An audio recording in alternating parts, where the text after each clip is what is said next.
What's up, you guys? RandomJosh here with a new video. So as you can probably see by the title of the video, this is all about exam stress. Yeah, I know what exams are like. Because, you know, I have exams next week. Dun dun dun! Yeah, my exams are coming very soon. So I just wanted to talk about things like how to deal with stress, revision, stuff like that. Because I know a lot of people are kind of looking for that kind of help right now because, you know, it's just one of those things that we have to get through, unfortunately.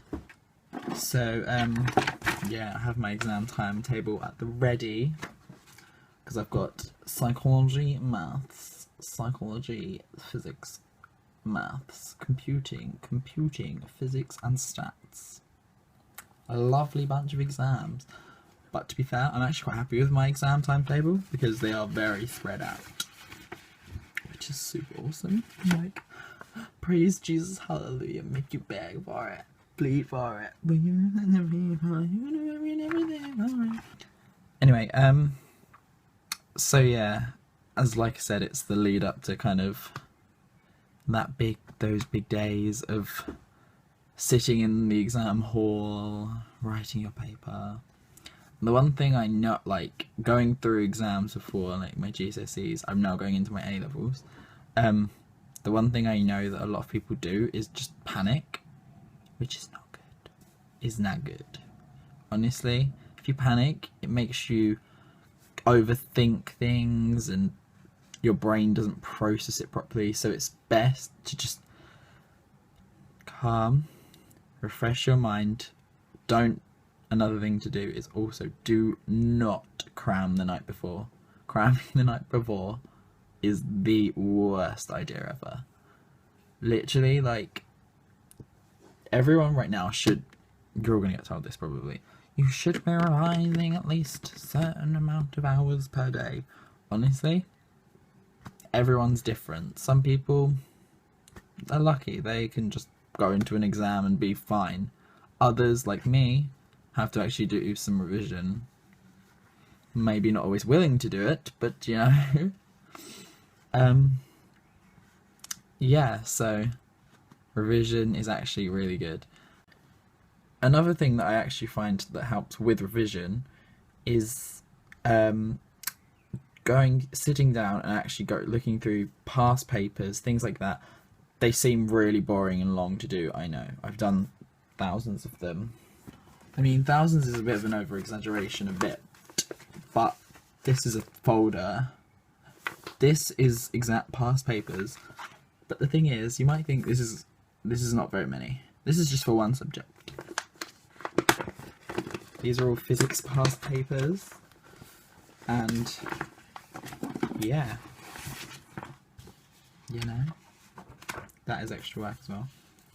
So it's just nice to go through things like this.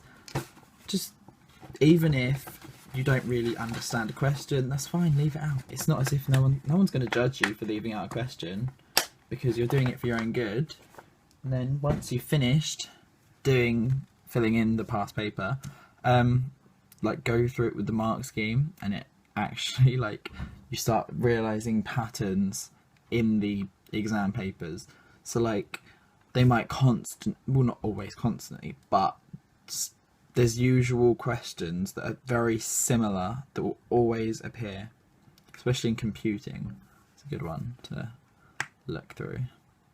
Yeah, another thing to try and have a look at is taking one of those tests which show you if you can either be a visual learner, I think it's kinesthetic learner, or audible learner, which is like, so you have visual, which is obviously like things like mind maps, you know, key cards, things like that.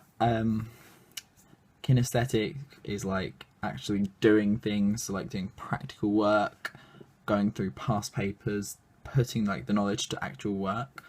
And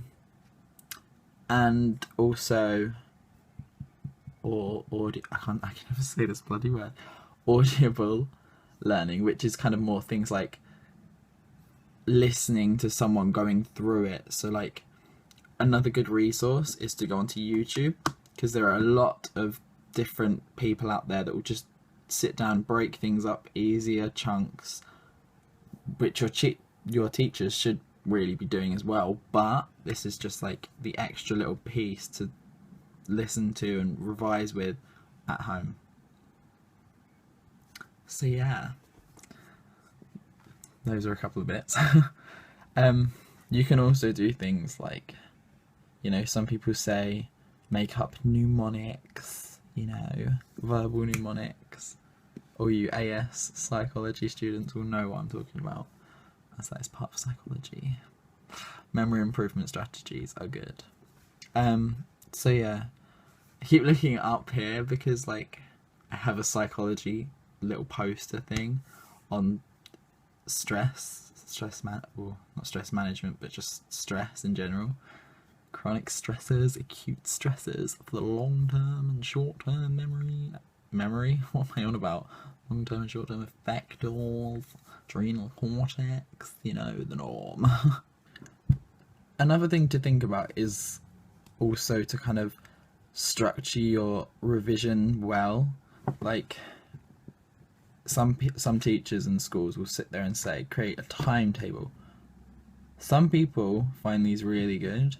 Personally, I'm very half and half with it, because I just can't sit there and focus, and well, not focus, but I can't sit there and actually dedicate that time. I'm really bad with this. Obviously, it's a thing that I really need to work on, but at least I know that I need to work on it. So yeah, so just create like little revision timetables. Like say you dedicate an hour a day on each subject, or so, depending on what you're doing, because obviously I know GCSEs you have a lot more subjects, so A levels you have to focus a lot more on those subjects, but you have less. You only have about 3 or 4, maybe 5 to cover. Maybe 5 to cover.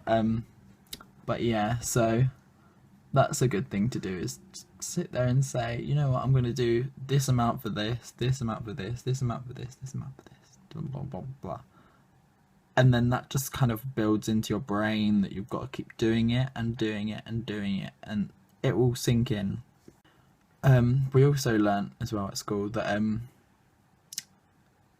the more you go over things, it's like after a lesson, the day after, if you like read through your notes again, it will improve it into your mind and it will stay in there, like more of the information will stay.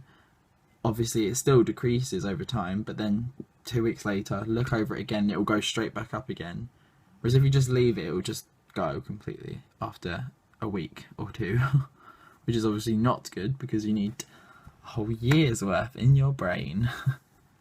So for people that are starting, obviously this is a bit late for exams to start thinking about revising now, because exams are right here. It's not too late to start, but it is, in a way. You know, it's very... But yeah, so revision is key. Do as much as you can. Learn from people like me, our mistakes, because I put my hands up.